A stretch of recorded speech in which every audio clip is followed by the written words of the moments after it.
and today, welcome to Standing in My Truth. This is Valerie Maxfield. And so I'm just waiting for her to click the link and join me today. And while I'm doing that, I'm hoping that all you wonderful people out there are great today, that you've got up and feeling great about yourself. Oh, did I tell you I bought myself a meditation bench and I got so emotional about it. Sorry. Couldn't help myself. I got so...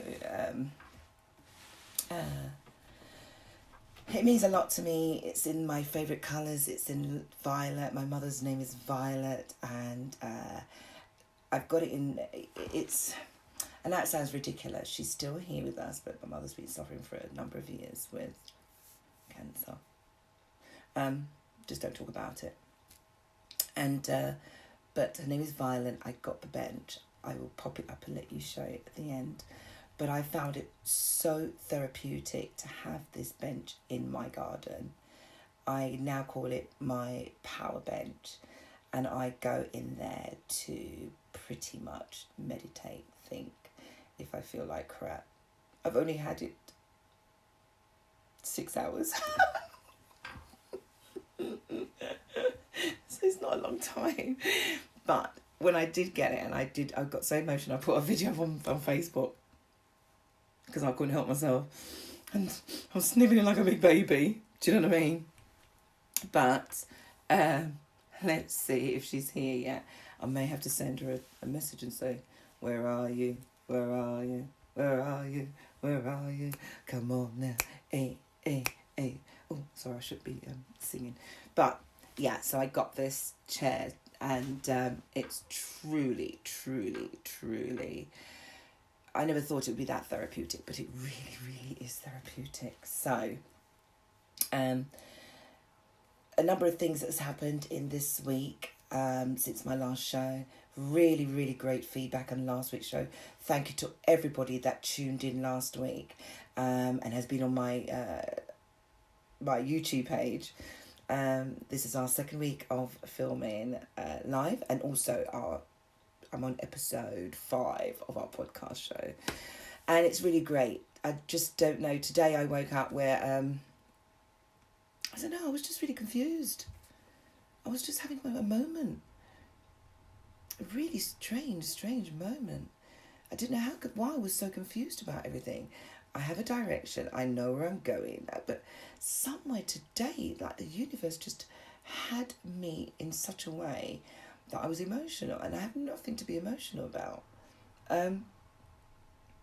So my friend sent me a... oh my God. So the palaver of even just getting my shirt up and running today. I have... copious amount of laptops in my house, and this laptop just wouldn't switch on. And I also have a Mac. Would you believe the hard drive on the Mac decided to die?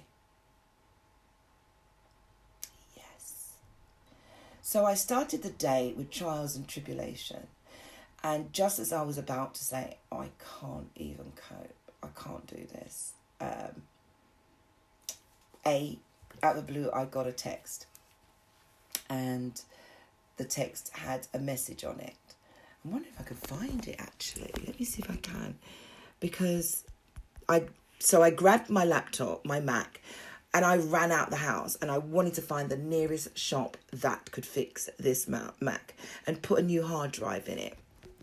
Lo and behold, I was recommended this shop, and I saw the shop yesterday.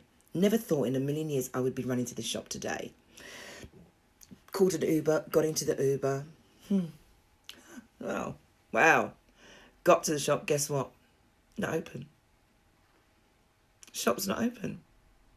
Sod's law. So that's the start of my day. I'm like, oh my God. I've got my big laptop, which I'm now using, and I don't want to use this one because it hasn't got the functionality I need. Anyway, I then get this text from a beautiful friend of mine. I'm just letting her know, I'm waiting for you. I'm trying to find the Let's see if I can find this message. And lo and behold, about, what time did she send this to me? So this is now coming up, the laptop's gone AWOL. Plus, I spent the last night also trying to record a song, because for those who know, I do sing. And the song, I recorded one part of the song, recorded another part of the song. It turns out I didn't like the song. And this poor guy is waiting for, oh, it's saying that I'm in another meeting. Okay, now how do I do this? Tell you what I'll do. I'm going to pause this part of the show and I'm going to jump out and see if I can get her to join. But it's apparently it's telling her that I'm on another show and this is the show. So let's take a break. I'll put music on and we'll come right back.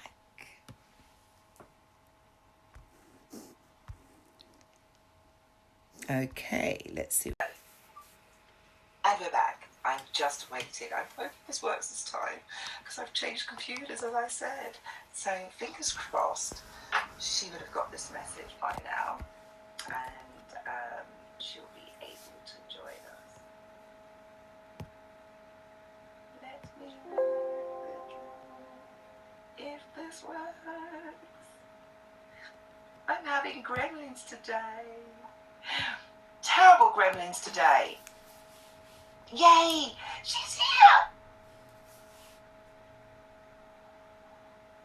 Where is she? Where is she? Where is she? Yay!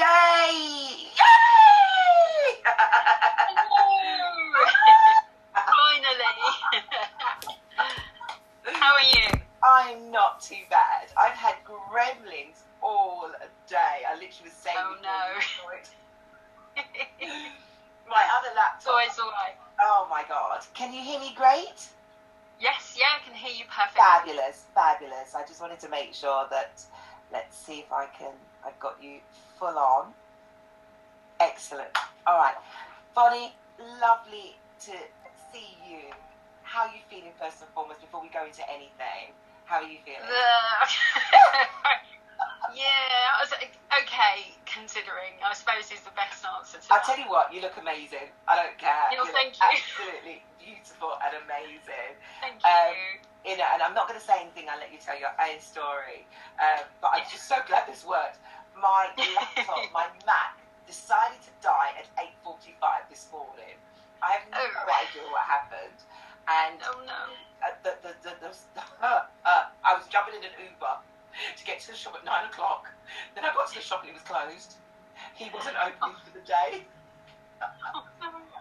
Luckily, I had my other Dell, so my brother came scooting from Hertfordshire straight down and then put all the new plugins in. And this is why. And now we're here. Oh, what would you do without brothers, eh? I know, right? Everything happens for a reason. And this is kind of one of the things that I'm dedicated and I want people to meet you and tell your beautiful story. So without further ado, please introduce yourself and tell everyone. Let's make sure that all my phones are switched off. We're not having this today. Last week when we did the show, oh yeah, somebody was deciding to call me. So before we do, make sure that you're all switched off. And yay! And we're back. Everything's all switched off now. So, Bonnie Armstrong, lovely to meet you. Please tell everybody who you are and what you do. Okay, so my name's Bonnie Armstrong. I live in South London, Surrey. And apart from trying to work part-time at the moment, I'm also having to deal with going through chemotherapy. Sure. Okay, and that's not an easy thing to be doing right now. You know? No, it's exactly. not. Yeah. The question I want to ask you is, working part-time and having chemo, how has that been? Give me a general day, how your day may start for you. Well, I've been on the chemo now for probably coming up to 5 weeks. Yes, so it's been a while. This. Yeah.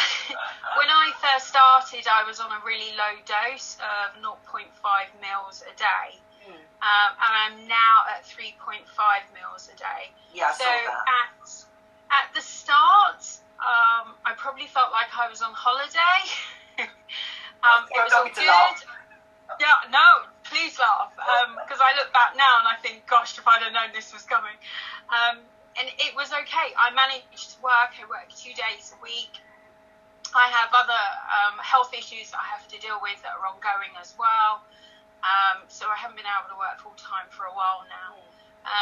But yeah, so I've been carrying on, probably until last week, maybe the week before last week, where it just absolutely smashed me to bits. To the point where it just kind of, Monday to Friday, I was staying in bed, just chilling out, watching TV, trying to do a bit of work. It was taking me twice as long to do everything. But you're not. I was reading your diaries, and you're actually not even keeping anything down. No, I'm not. So there's only a couple of things I really do keep down, and that's things like oranges, bananas. It's quite acidic though, isn't it? The acidity though, does it? Very much so, yeah. Jellies were fine until last week. Now I can't eat jellies. Sometimes, like for 2 weeks, I could eat an egg sandwich, but now I can't, and everything just keeps changing. So I just make sure I've got lots of like fruit juices, like grape juice, smoothies, all those kind of things. Yeah. And I got a certain amount of vitamins that I get from the doctor, and I have to inject myself with B12 injections as well. Every day? Yeah, no, the B12's once every 2 weeks, but the chemo I have to inject myself with in my tummy every day. How dare they? Even though I put it on silence, it still rang. So I said to test you. It really, really is. It's off. Yeah. I'm just switching it. I'm just literally switching it. But please go ahead. Sorry. Yeah, so I think the hardest thing really was getting my head around having to do my own injections every morning and preparing myself for that. Yeah, and everyone around me has a real phobia of needles. Yeah. So my mum couldn't do it. My partner leaves the room. It was just like, cheers guys, thanks for all of your help and support. So yeah, it was just a case of getting on with it. I think the first day I did my injection, I left my bedroom door open, and my mum and I lived together.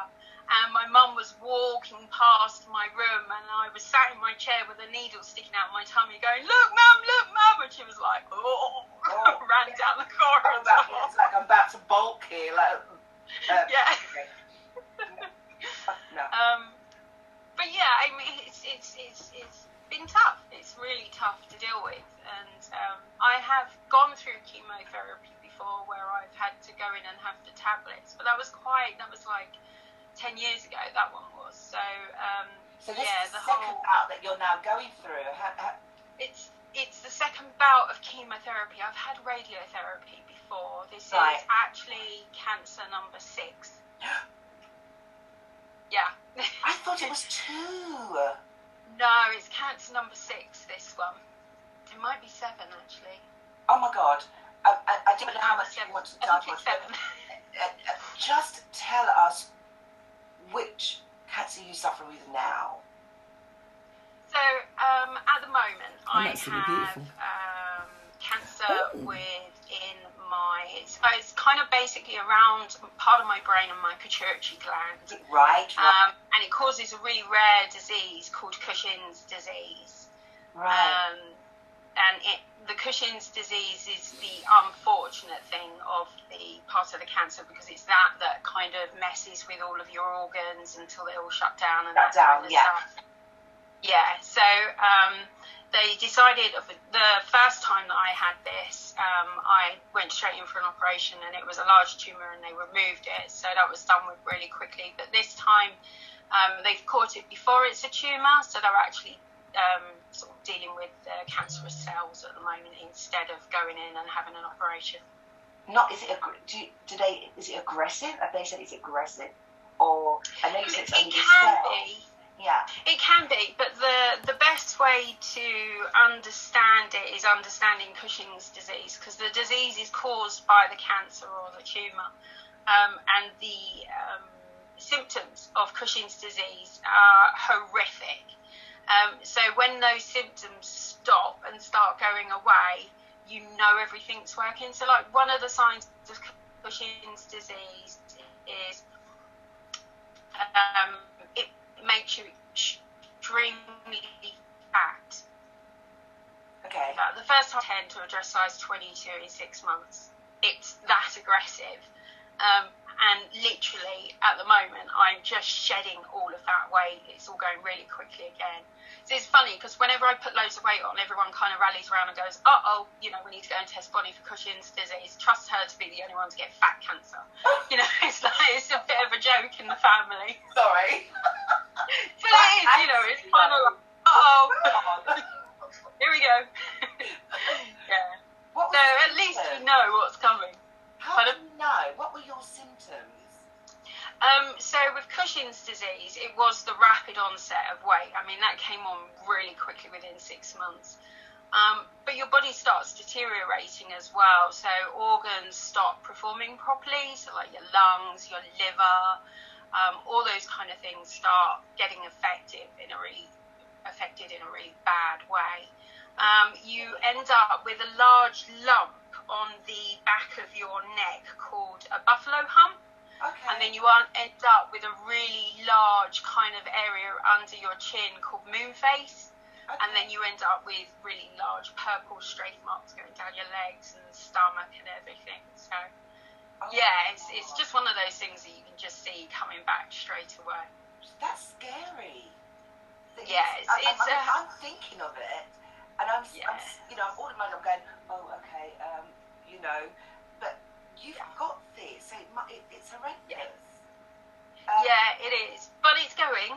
That's the really good thing about it, is it's going, and I'm definitely beginning to feel better, even though the chemo makes me feel sick all day long, every day. The Cushing's itself is subsiding, and I can feel that within my body and within my health. That is fabulous news. So you've gone from an extreme of the weight comes on, you're eating okay, and then you've gone from there to there, pretty much in the space of 5 weeks. And I've lost over a stone in 5 weeks, and that's partially because of the Cushing's disease weight that I'd put on before that. So I'd put on 2 stone over the last 6 months, which is why I knew it was coming back. And then now I've dropped a stone, but probably because I'm not being able to eat properly as well, I might lose a bit too much. So it's just a balance. There's people out here trying to lose weight. Do you know what I mean? You're going, okay, I'll just drop 2 stones in 2 weeks. And, you definitely don't want fat cancer, that's for sure. We can laugh. No, we can laugh about it. It's fine. It's fine. It's one of those things that I'm okay that's with. A nervous laugh. That's my nervous laugh. I think. Like, holy crap! Oh my god. I've been tracking you for a while, and people are going to think, well, how do we know each other? So, I mean, I know how I met you from the side of the stage from my heydays, singing. But yes, if you want to tell people, tell them how we met. Okay, so I used to work at a lot of big festivals. It would either be in the capacity of helping book the bands or running the main stage, or sometimes I'd be DJing, so it would vary. And we had booked you with the band, the Freestylers, to headline on the main stage at one of the festivals. And it was the same one that my daughter was working at, and she was looking after the artist liaison tents and things like that. So that's how we met. I love it, because I remember you we ended up at this festival. I think Dub Pistols was there as well, weren't they? Yeah, it was the whole lot. Brilliant. It was brilliant. It was a great festival. Surrey, Kent somewhere, and it was like a bit like a Shangri-La, to be fair. And it was very similar. Yeah, it was very hippie-fied. Yeah, there was. I think Cat and the Kitten or something were playing as well. Kitten and Hip. Oh yeah. It was all of you guys. It was, and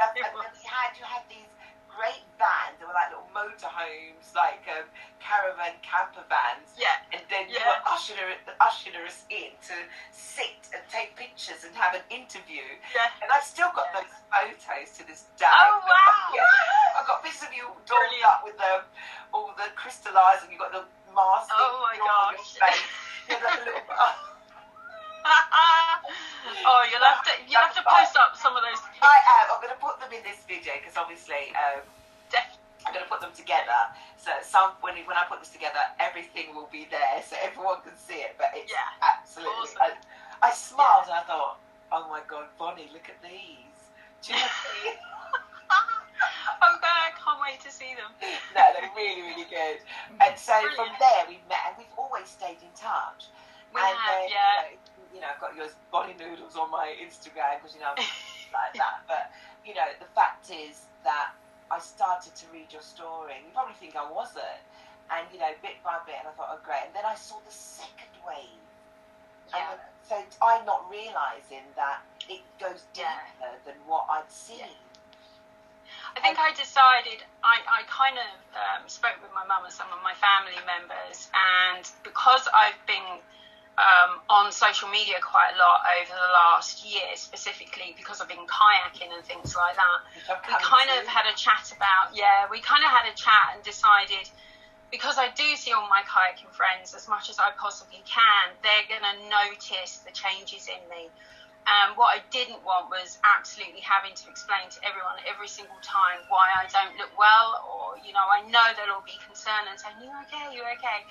So we took a very early decision in saying, actually, we're going to kind of make this a bit public with all my Facebook friends, just so that everyone knows that if I'm having a really bad day and I look green, for whatever reason, that, you know, people know why. On the body. First it's moon face and a hot back and that is green. I love it. Yeah. But yeah, no, sorry. Yeah. So that's a good thing. And I remember when I first came to you and I said, look, I've been reading and I didn't want to be intrusive, but I just knew that you had a story to tell.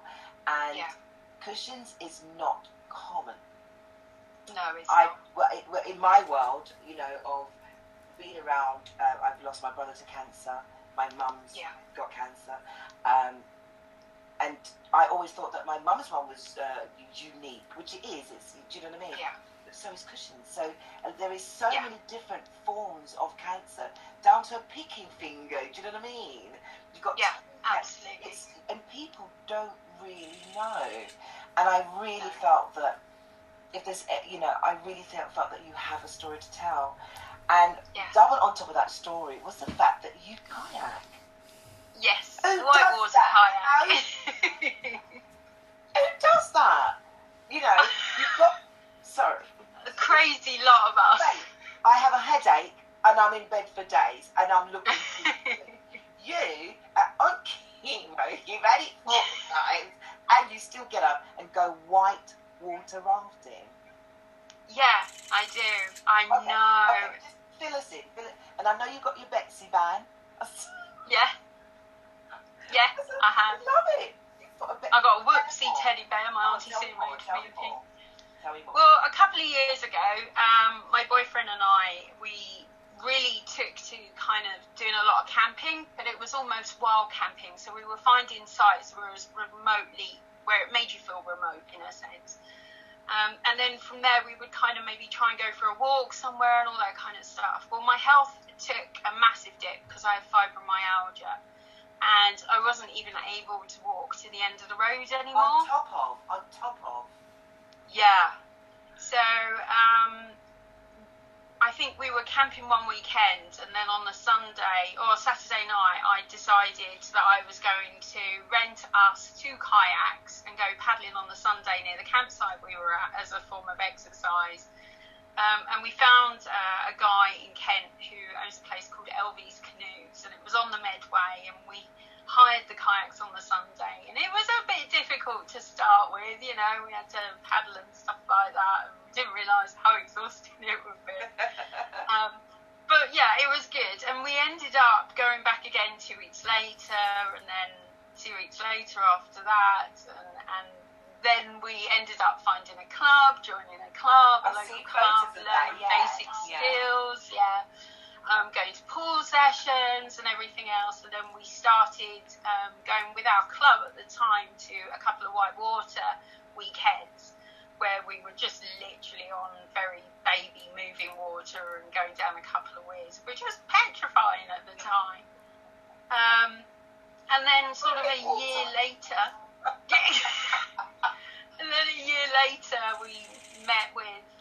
met with and made some friends at a group called SWAC, Slightly Whitewater Kayaking. Yeah. And from there, I just literally got coaching, pushed my skills. We throw ourselves down lots of fast-moving water. We do grade 3 rapids and all those kind of things.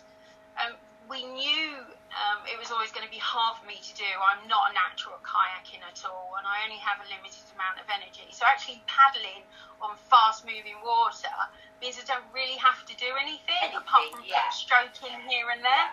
Yeah, which is really cool. Well, you're telling me I'm clenching my butt, by the way. Yeah, falling out isn't a nice thing to do. But when we found out this year that I was potentially looking at having several operations, and this was before the cancer was diagnosed, they wanted me to have several operations.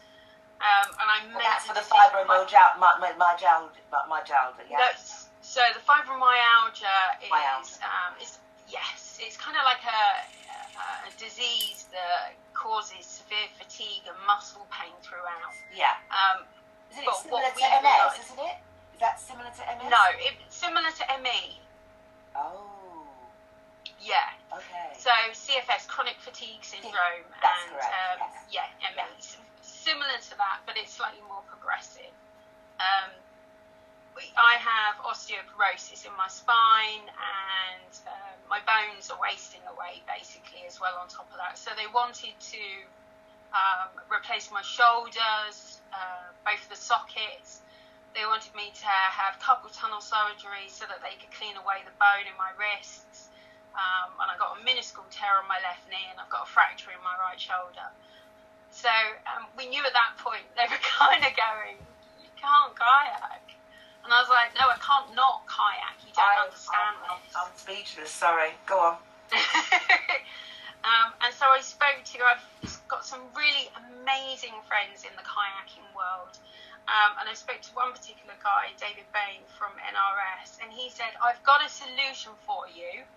I've got an inflatable whitewater kayak that you're going to love. It will look after you, and you can paddle it up to grade 4 whitewater if you want. Everyone laughed. So he sent me his demo one in the post, and the next weekend we were out on it, and oh my goodness, it's like riding a lilo down the seaside. It's like being on holiday, isn't it? It's crazy, but it's so much fun. It looks it. It really, really is. And all my friends are like, can I have a go? Can I have a go? So everyone has a go, yeah. It's really good. How do you do it? I'm serious. I have a headache and I won't move off the sofa. Do you know what I mean? But you would if you had something to look forward to. And I think that's the key thing. So for you, your motivation is singing live to an audience and reaching out to people. And that brings you joy. It does. Pure joy. It really does. It warms your heart. It feeds your soul for the next few days. Yeah. Kayaking does exactly the same as that for me. Although it's a little bit more dangerous, granted. You think? But, yeah. But sometimes it's the thrill of it as well. So I imagine for you, if you're playing to a really big audience, that thrill before you get on the stage and, you know, the first 5 minutes of just calming your nerves. That's exactly the same for us when we're about to go to a waterfall. Yeah, we get exactly that feeling. It's the same, It's exhilarating because, you know, some people can get very, very nervous going onto stage. Yeah. And I get that. I never forget right at the beginning of, you know, singing. It was, hey, it's a breeze in the park. And then the first single went out, and then we went to the first show, and there was all these people, and I thought, oh, I thought I was just going to go, and then you just put the song out, and I won't have to do anything. And so, you know, but after a while, you know, your audience builds up. So I'm trying to think if that's, that's the same feeling that you get. You know you've got this show, and you're pumped for it. At the same time, you're still nervous, because you cannot seriously do kayaking and not be nervous, because it's that adrenaline to one, it's a fear, the adrenaline, and the whole stress levels together. But then it's exhilarating, you know. And obviously we also see, we see accidents as well, which obviously causes a lot of people to be nervous. But we wear lots of safety gear, and we always have people on the side for safety-wise as well. So most of the stuff we do, although it's got rapids on it, it's low consequence. So you're not going to die, but you could bang your thumbs up or smack your leg or, you know, crack the side of your head on something. I really do, and I wish I've only done... Okay, I know, I'm a wimp. I've done canoeing on one of the park thingy in North London. No, that's good. I couldn't canoe. There's no way I could canoe. And you know, I kept thinking, watch the hair, water, you know, hey, you know.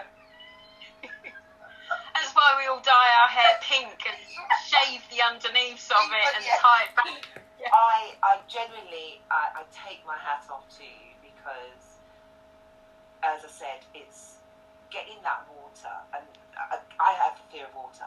So Me too. When I was, I don't think you met him at the time. I was dating this guy, and he is just, I call it extreme sport. To be fair, it's like quite an extreme sport. And I'm not saying he was a junkie, but he just loved to dive, and he liked, you know, what you do, and, you know, so being with him was like, holy crap, he's dating a wuss, you know, and he just kept saying, you've got to conquer that fear, you've got to conquer that fear. And I swear to God, we went to Egypt on holiday, and they, of all the places, he said, come on, we'll go to Egypt. Or was it Thailand first? I think it was Thailand first. So, you know, everyone goes to Koh Tao to do the scuba diving. And I thought, okay, I'm going to try. God only knows, I'm going to try. Bonnie, I went 20 feet in the water, and I think you could see on the tear-stained goggles that you had on, you know, the goggles, you could see the floods of tears. And even just thinking of it, my whole stomach is still whirring, because I have a fear of water. And I'm only telling you this because I commend you. I cried as I held that rope and they were low. I cried, and I kept thinking, I'm doing this because of my boyfriend. That's all. It wasn't conquering a fear. I just didn't want my poor boyfriend to be going on holiday with a girlfriend who was just going to sit by the beach and go, hey, you know. You learned quick then, didn't you? Oh my God. And once I did it, I thought, oh wow. And then I was able to snorkel and look at the most beautiful fishes down below. But I'm sorry. No. What you do is, as I said, everyone, I'm not saying that no one can't kayak, but I'm talking the fact that you have shoulder injury, you've got osteoporosis, you have everything that your body needs to do kayaking, you have an injury. Yeah, absolutely. And the most amazing thing is that I probably have another 20 kayaking friends that are all just as disabled as I am. Really? Yes. Yeah. Oh my word.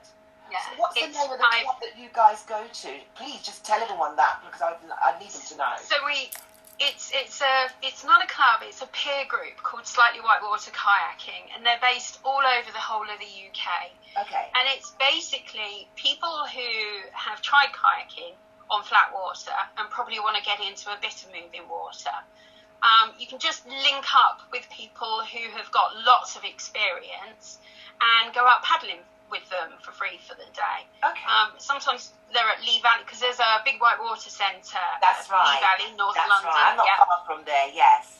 Yeah, so sometimes people head up there together in groups and go and paddle there for the day. There's another one in Northampton called the Neen, which is like a little baby one. That's I've only heard of that, yes. Yes. Yeah, sometimes we all go there for a play day for the day. And we get lots of people coming along that've got the kit, but probably not the best ideas. And we have a lot of people coming to us that don't fit well into clubs either because they feel that they're being ostracised in the club, maybe because they're disabled and people say you shouldn't do this or you shouldn't do that and stuff like that. And so we have a high, I mean, I personally know probably 20, 25 people in the group that are disabled. There's probably another 20 on top of that who have mental health issues. Right. So we kayak with people with PTSD, depression, anxiety, all those kind of things. And it's just been a form of therapy for everyone. I was just saying, this is therapy. Yeah, Amazing it is. Therapy. And I didn't even know that, so I love what you just said there. And I'm hoping this will touch a lot of people to let them know that no matter what you're suffering, there's a group out there that other people are in the same boat, pardon the pun, the same boat as you, and they should just look it up. If they've got no fear of water like me, then no, we have a lot of people come along that are sometimes frightened, and we have specific people. Yeah, well, we have people in the group who used to work with people who have little to no confidence as well, whether that's part of their life skills of not having that much confidence or whether it's down to the water. We all adapt and we all know how to instill confidence. Plus, we have quite a few qualified coaches in the group as well as shops as well and things like that. So there are some really amazing coaches out there that do confidence coaching in kayaking and things like that. And the way that they do it, you don't even realise they've done it until you've got off the water and gone, oh, hang on. I just sat there. Yeah. So that it takes all sorts. Absolutely. We've got people, I tell you what, kudos, the SUPs, the stand-up paddleboards. I know quite a few women, more women than men, that are doing whitewater supping. So they're going down rapids, standing on a board. I mean, that to me is crazy. The skills these women have is just outstanding. They're skateboarding? I think it's just like they're almost like they're surfing. They make it look so easy, and believe me, I've tried to stand on a SUP. It is not easy. Even in no moving water, they're not easy to stand on. Is that the one where they practice as well, where they got that practice centre where they stand on it and the water's there? Is that the one on these SUP boards? I think so, yes. Oh my God. It looks like a massive surfboard, but obviously it's an inflatable. Yeah, and the women stand on it and have one really long paddle and just paddle. But these girls are going down grade 3 rapids, standing on those boards, and they're still standing at the end of the rapid. And I'm just like, look, I sit down, mate. How you do that is incredible. After today, I know I'm a wuss. Just listening to you. I'm sorry. I thought I was I'm a he-woman, but I'm sorry. I'm a wuss because I love everything. I'm listening because I wish, and I know there's going to be other people. I wish. Yeah. I wish I could conquer my fear because I actually like it. I love watching it. Maybe because I'm a sport, I love my sports as it is already. Yeah. So I think I just really commend you. So I'm going to spin back to you and your Cushing's. I don't like the word disease. I don't know what it is. Unfortunately, that's what it's called. There's Cushing syndrome and Cushing's disease. Yeah, Yeah. And my mum, my mother, I can't use the word saying, oh, my mum's got cancer. It sounds, it's like I'm going, I just seem to not be able to get the word out of my mouth, which is a shame. And I found it was just after my brother died. And this is why I want people to know about different forms of cancer. want them to know that there's other people out there getting on with their life, and I need them to hear your story. I need them to understand that if you have found out that this is what you have, there is people out there that are keeping it moving. They're making a difference. They're not letting it, subdue their lives. Now, two things I found that you are doing is, one of the things was, apart from the kayaking, the second one was you're baking. Yes. You're baking vegan bread. And I literally had to send that to my sister because I went, vegan bread. Yeah, well, my mum's a celiac. My mum has myasthenia gravis, so she's a celiac. She can't have any citric acid, yeast, anything like that. It's all got to be gluten-free. Gotcha. So I really wanted to try and make something that we could both have and she could really enjoy as well. Do you give it to anybody else? Do you give it, not just your mum, do you make it and sell it in where you live or anywhere like that? Kayaking is a very cake-led industry. We all stop for lunch and have a flask of tea and cake. It's notorious. So now you make cake for various people and they come and they'll buy it off you? No. We all just hand them out. Everyone bakes and we all just hand them out. I was about to put up your page and go, right, if you need celiac bread or you need vegan bread, there's a new business going on, folks. And right here, you can then hit and go, can you make me bread? Do you understand? Not free, you've got to pay for it. Yeah. So I'm still putting it out there. There is someone that is making I've got lots of recipes. If anyone wants them, I'm happy to send them to them. I will. Even things like Barabrith, Welsh cake, all those kind of things, scones, everything. So, gluten-free. Do you know what I'm going to do then? At the end of the show, I'm going to put, not your recipes, but I'm going to get you to give me something, and I'm going to say, this is Bonnie Armstrong's gluten-free, celiac, vegan. I will give you a recipe to put up. I'll give you a recipe. People can then come to you and they can just say, can you make me this? Because this is what I don't have. No, I can't make it for everyone else. No. People can come to I'm more of an enabler. I like to help people do it for themselves. There you go. But for whatever reason, I think that because there's so many people out there that are celiacs and, being vegan, being a celiac, being lactose, I'm lactose, having Crohn's, diverticulitis. People like you have this. God, it's and I have DV, so I know there's only certain foods I can eat. So it's great when there's someone out there who's actually making certain foods. Yeah. You may not have a shop, but as you said, you're an enabler. So if it means that there's something that you can pass on to somebody else, this is perfect. Absolutely. Yeah, definitely. Perfect. I got some really good Yorkshire pudding recipes as well. Oh my God. Gluten-free for celiacs as well. Folks, did you hear that?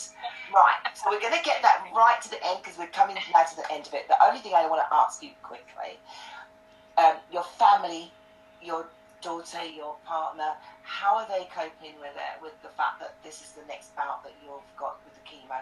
And lastly, in COVID, how difficult to have your treatment has that been? So it's partly the reason why I was asked to have chemotherapy at home and have daily injections. That was because of COVID. I don't know 100% if they would have taken me in and I would have gone on the drip once a week. But there wasn't that option. It was a case of you're going to be doing this at home and we will send a courier once every 2 weeks with all your pre-filled syringes, keep them all in the fridge, blah, blah, blah. So I suppose in that sense, that's quite different. I've never even heard of having injections daily at home. Yeah, we've had to live quite differently because of COVID, yes. Yeah. Yes. I still have to go to some hospital appointments and things like that, and obviously I'm cautious, so I wear a mask all the time. When we go food shopping, before we bring it in the house, we clean and disinfect everything down at the front door. It's like a little train. Mum does one bit, I do another bit, and then we put it all away. So we are very cautious. We don't have anyone coming in the house that we don't, that isn't part of our bubble. So really, it's only my mum's sister, my mum's sister's husband, my partner, and my daughter, they're generally the only people that come in and out of the house. Because They've yes, you always shield. been really You have to helpful. shield. You are very, very, and do not get me wrong, you are vulnerable.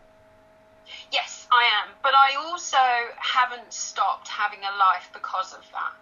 Well done. So I'm cautious, but I still have a life. I still go kayaking, and my partner drives us over to Wales or down to Dart, and we sleep and park up and sleep and kayak with friends and everything else. We have a bubble of friends, Tanya and Andy and their son Sam, and my friend John and his son Louis. Us lot have a little bubble. We all know we kind of isolate at home quite a lot, so we're happy to mix when we're together. But outside of that bubble, we stay 2 meters apart. We wear masks if we're in shops, walking down the streets and things like that. So yeah, I mean, that's been different, but it's not stopped me. I have enjoyed listening to you today. It's humblifying, to be fair. And you know, when I first asked you if you'd come on, I was scared that you wouldn't want to share the story, and I really, really am, because I know that I wish that I had this all set up when my brother was alive, so that we could tell people about amyloids, you know, amyloid cancer and things like that. And it was just way too late by the time it was caught. But he did everything possible. He tried to, you know, have different treatments from chemo. He's had, you know, bone marrow, transplant. Yeah. My other brother felt that it was because of him why he died. So there's a lot in here that I really, I just want to bow and say I'm humbled by how you are living. It's a shame that we're through COVID, but the testament of this is that you are doing through COVID. So I really want to thank you for coming on and sharing your story. And I'm hoping it's going to go a long way. Something for you to look back on, and you know, to help other people. Definitely. You know, let them know that you're not alone. There's someone who's got Cushing's. This is what she's doing. Why don't you join the peer group with us? You know, and people even with stress levels, even people that said with mental anxiety, with you have a peer group that you all go to, and I think I wasn't even aware of that. So this has made me even more doubly happy to have listened, and I hope everyone else that listens to it and watches it is going to feel the same way. I want those recipes at the end. I will get them to you. Details, if you could, do you want to shout that out? And secondly, the hospital that you go to, if you don't mind sharing it, just tell everybody where you go, and give some, if you want to give some thanks to the nurses, because I definitely can, because I wouldn't know you. At Epsom Hospital have been my absolute saviour even before the cancer. So they've held my hand through everything, specifically through COVID times as well. They've been very adaptive, and having Zoom meetings with them and things like that, it's just been awesome. Fantastic. And the peer group, they're called again? Just give that one more shot. Lightly Whitewater Kayaking. One more time? Lightly Whitewater Kayaking. Yay! Folks, this was Bonnie Armstrong. She is amazing. And if you didn't have energy from this lady today, you would definitely sleep in. Do you know what I'm saying? Bonnie, I love you. And as always, love you too. Yeah. It's lovely to see you. It is really. And speak to you. And it's, our friendship has just stayed and continued over the years. I don't see you. We don't even speak. We just communicate through social media. And I truly believe that people walk into our lives for a reason, but we just don't know what. And maybe today this was it. And so, to the world, Bonnie Armstrong, beautiful, courageous lady, please share some love. See you again soon. Thank you. Big love to your family. Thank you. You're welcome, darling. Bye. Bye-bye. Oh, wow. Okay. Oops, I'm about to share. Wow. Tell me that didn't touch you. If that didn't touch you, you are inhuman. Hello.